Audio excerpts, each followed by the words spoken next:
جيد ضامن الوحدة والاستمرارية.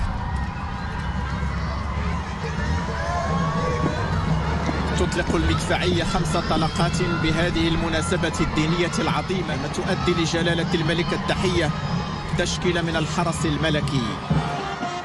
وبلادنا تنعم بالأمن والأمان والاستقرار الدائم بفضل الرؤية المتبصرة والحكيمة لصاحب الجلالة الملك محمد السادس نصره الله. رؤية ملكية متبصرة بوأت بلادنا مراتب سامية ورفيعة بين سائر الأمم والشعوب، وحققت كل ما نصبو إليه من عزة وكرامة وتنمية شاملة على مدارج التقدم والازدهار.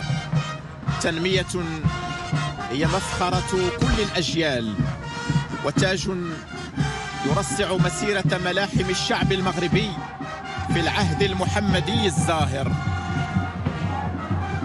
فالله سبحانه وتعالى قيض لهذه الأمة قيادة رائدة، قيادة تقية صادقة صابرة على الحق ثابتة، سليل الأشراف من آل البيت، سبط الرسول الأمين، قيادة ترسخ الاستقرار عن مصالح الوطن والمواطنين.